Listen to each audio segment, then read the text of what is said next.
ஜெபம் செய்வோம். எங்களை நேசிக்கிற அன்பு நிறைந்த ஆண்டவரே, இந்த அருமையான வேலைக்காக நன்றி. இந்த நாளிலும் நம்முடைய தெய்வீக வார்த்தைகளை நாங்கள் சிந்திக்க செல்கிறோம்.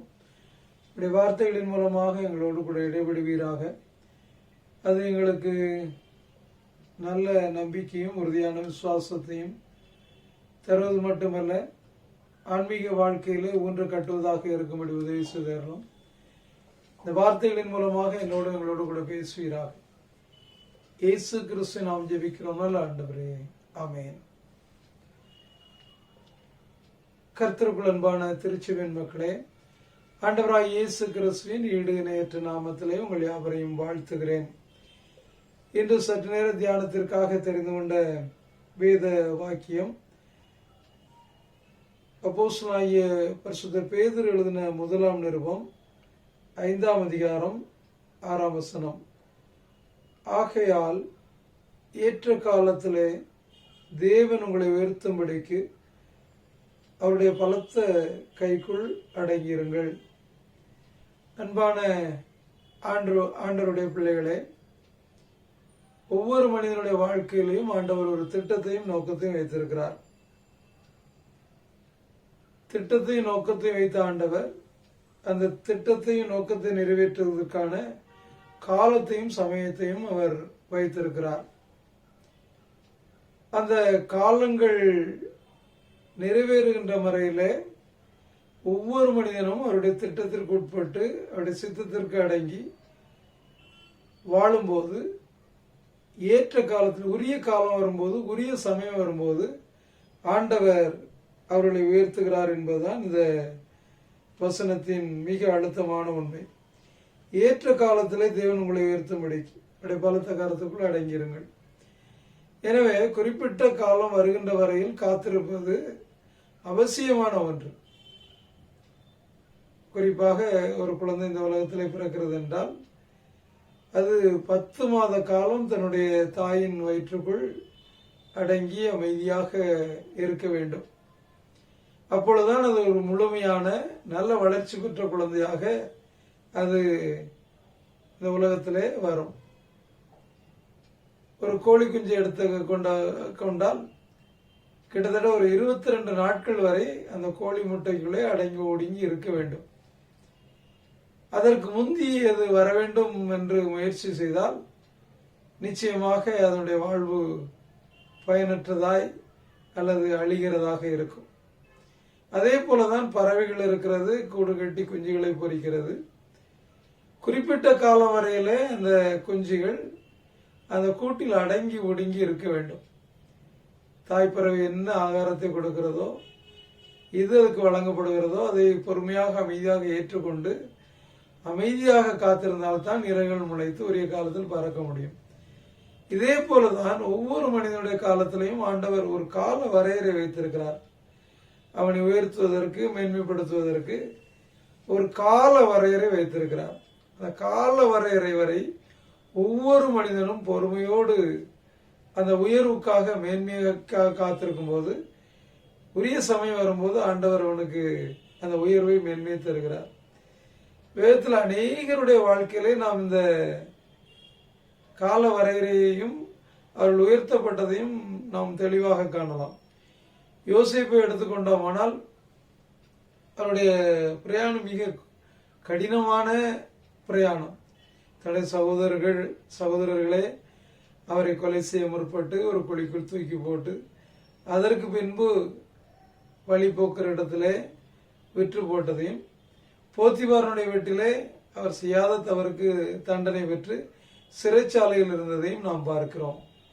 இந்த ப்ராசஸ்ல அவர் எங்கேயுமே அங்கலாய்த்ததாகவோ அல்லது அதிலிருந்து நாம் தான் விடுபட வேண்டும் அல்லது அதிலிருந்து நிச்சயமாக தப்பி ஓடிவிட வேண்டும் என்று முற்பட்டதாக இங்கு நமக்கு வேதத்தில் எந்த ஒரு ஆதாரமும் இல்லை. அவர் அந்தந்த காலங்களில் ஆங்காங்கே ஆண்டுடைய திட்டத்திற்கு, சித்தத்திற்கு அடங்கி ஒடுங்கி இருந்தபடியினால் ஆண்டவர் எகிப்தில் மிக உயர்ந்த அந்தஸ்துக்கு, உயர்ந்த பதவிக்கு உயர்த்தினதை நாம் பார்க்கிறோம். இவள் எல்லாவற்றையும் தன்னுடைய வாழ்க்கையில் கண்டறிந்த பேதுரு தான் மிக அழகாக சொல்கிறார், ஏற்ற காலத்திலே தேவன் உங்களை கட்டாயமாக உயர்த்துவார். எனவே அதுவரை நீங்கள் அவருடைய பலத்த கரத்துக்குள், பாதுகாப்புக்குள், வழிநடத்துதலுக்குள், அவருடைய ஆலோசனைக்குள் நீங்கள் அடங்கி ஒடுங்கி இருக்க வேண்டும் என்பதை மிக தெளிவாக இங்கே ஆண்டவர் தம்முடைய தாசனாகிய தம்முடைய சீடனாகிய பேதுருவின் வாயிலாக வெளிப்படுத்தினதை நாம் பார்க்கிறோம். இதே போல தானியேலுடைய வாழ்க்கையை நீங்கள் பார்க்கலாம். அவர் அங்கு பாபிலோனுக்கு சென்றதிலிருந்து ஆண்டவர் எந்தெந்த காலத்தில் எந்த வாய்ப்பை அனுமதியை கொடுத்தாரோ அந்த வாய்ப்பை, அந்த அனுமதியை மிக அழகாக அவர் பயன்படுத்தினார். தான் பெரியவனாகி விட வேண்டும், உயர்ந்து விட வேண்டும், தனக்கு ஞானம் இருக்கிறது, அறிவு இருக்கிறது என்று சொல்லி ஒரு ஒரு எதேச்சை அதிகாரமாக அல்லது தான் தோன்றித்தனமாக எந்த ஒன்றையுமே செய்யவில்லை. அவர் ஏற்ற காலம் வரையிலே ஆண்டவருடைய கரத்துக்குள் அடங்கியிருந்தபடியினால் அந்த பாபிலோனிய சாம்ராஜ்யத்திலே மிக உயர்ந்த பொறுப்பை, அந்தஸ்தை பெற்றதை நாம் பார்க்கிறோம். ஏன் தாவீது ராஜாவை நாம் எடுத்துக்கொள்வோமானால் ஆண்டவர் அவரை ராஜாவாக அபிஷேகம் பண்ணிவிட்டார் சாமுவேலின் மூலமாக. ஆனால் இன்னும் அரியணை அவருக்கு கிடைக்கவில்லை. சவுல் ராஜா தான் அங்கு அமர்ந்து கொண்டு ஆளுகை செய்கிறார். அது மட்டுமல்ல, இவரை கொல்வதற்கும் கொலை செய்வதற்கும் மிக தீவிரமாக சவுல் ராஜா முயற்சி செய்கிறார். இவர் காடுகளிலே ஓடி ஒளிவதையும் அலைந்து தெரிவதையும் பார்க்கிறோம். இவர் அபிஷேகம் பண்ணப்பட்டு ஆண்டுகள் பல கடந்து விட்டது. ஆனால் அரியணை வாய்ப்பு கிடைக்கவில்லை. மாறாக காடுகளிலும் மலைகளிலும் குன்றிகளிலும் தன்னுடைய உயிருக்காக, ஜீவனுக்காக அவர் ஓடி அலைய வேண்டிய நிர்பந்தத்தை நாம் பார்க்கிறோம்.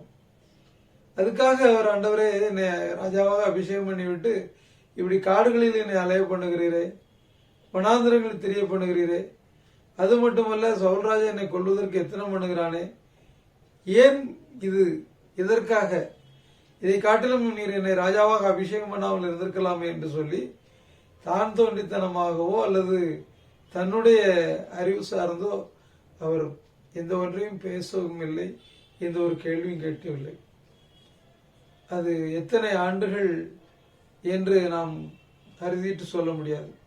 பல ஆண்டுகள், கிட்டத்தட்ட ஒரு 20-25 ஆண்டுகள் கூட இருக்க வாய்ப்பு இருக்கிறது. அவ்வளவு காலம் அவர் சவுல் ராஜானுடைய கைகளுக்கு தப்பி ஓடி அலைந்ததை பார்க்கிறோம். ஆனால் அவருக்கு ஒரு நம்பிக்கை இருந்தது. நல்ல வாய்ப்பு கிடைக்கும் போது, சவுல் ராஜாவை கொள்கின்ற வாய்ப்பு 2 முறை கிடைத்த போது அவர் அந்த வாய்ப்பை பயன்படுத்தவில்லை. இப்பவுமே நான் 2 குத்தாக அல்ல, ஒரே குத்தாக குத்தி போடுவோம், ஆண்டவனுடைய சத்துருவனுடைய கையில் ஒப்பு கொடுக்கின்ற நாள் இதுதான் என்று சொல்லி உண்மையிலே கூட இருந்தவர் சொன்ன போதும், கர்த்தர் அபிஷேகம் பண்ணியவர் மீது என்னுடைய கையை போடேன் என்று சொல்லி ஆண்டுடைய சித்தத்திற்காக, ஆண்டுடைய திட்டத்திற்காக காத்திருந்ததையும் பலத்த கரத்துக்குள் அடங்கியிருந்ததையும் நாம் பார்க்கிறோம்.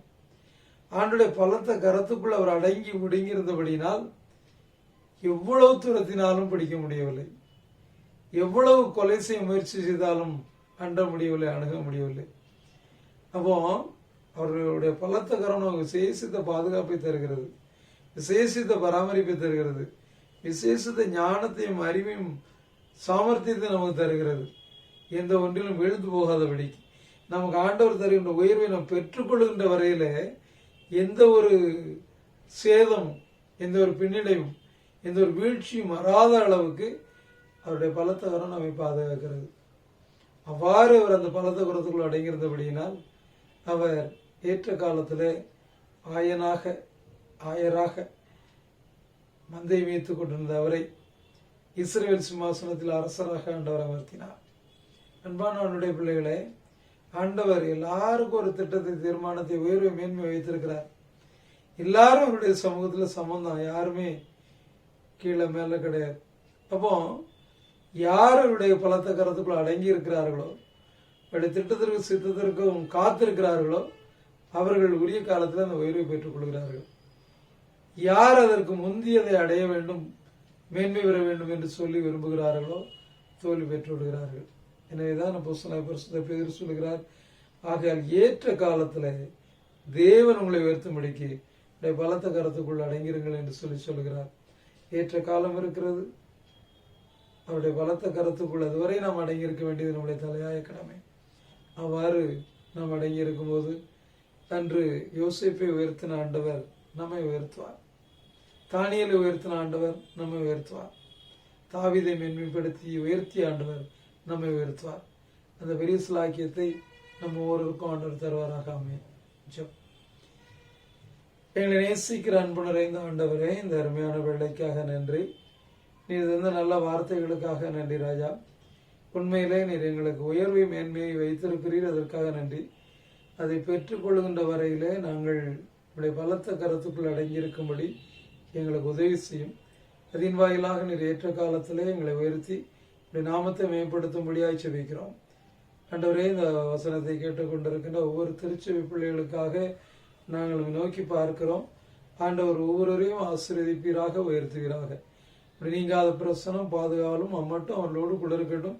அவர்களுடைய சித்தத்திற்கும் திட்டத்திற்கும் அடங்கி மேன்மையான ஆசீர்வாதங்களை பெற்றுக்கொள்ள உதவி செய்யும். துதிகணம் எல்லாற்றையும் செலுத்துகிறோம். இயேசு கிறிஸ்து நாம் ஜெபிக்கிறோம் நல்ல ஆண்டவரே, ஆமீன். நம்முடைய ஆண்டவராகிய இயேசு கிறிஸ்துவின் கிருபையும் பிதாவாகிய தேவனுடைய அன்பு பரிசுத்தாவின் ஐக்கியம் நம்முடைய புதுக்கிருப்பதாக. ஆமீன்.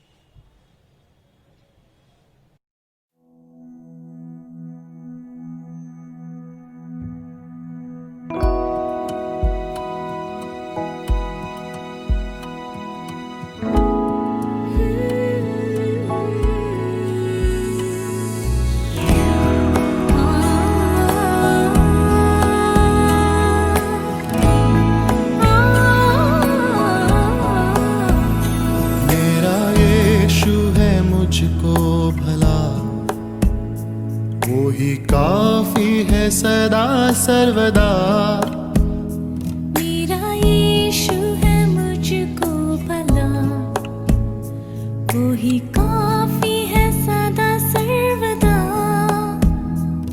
दुख में रोग में हर मुसीबत में मेरे मन वो ही काफी है तुझे। दुख में रोग में हर मुसीबत में मेरे मन वो ही काफी है तुझे। कलवरी के पहाड़ पर चढ़ा था मुकुट कांटों का सिर पर। कलवरी के पहाड़ पर चढ़ा था मुकुट कांटों का सिर पर। मेरी वेदना सब दूर करके मुझे नया जीवन प्रदान कर दिया। मेरी वेदना सब दूर करके मुझे नया जीवन प्रदान कर दिया।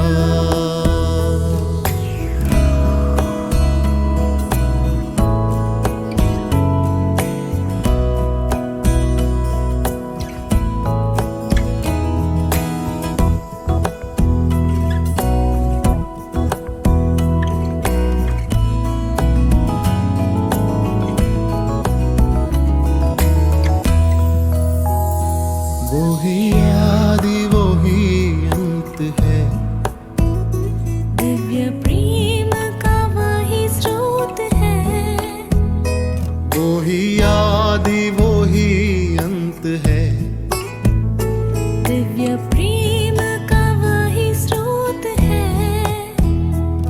10,000 में अति श्रेष्ठ है वो, स्तुति वंदना के योग्य वो।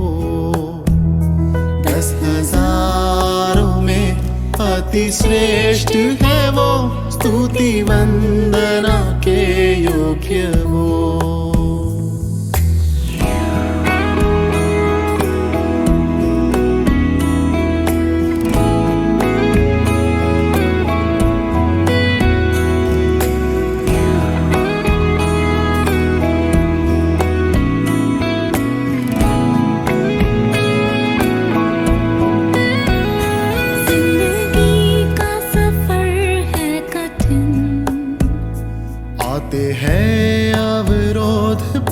छिन जिंदगी का सफर है कठिन आते हैं अवरोध पल छिन दिन में मेघ स्तंभ रात्रि अग्नि स्तंभ बन के राह चलाएगा मुझे दिन में मेघ स्तंभ रात्रि अग्नि स्तंभ बन के राह चलाएगा मुझे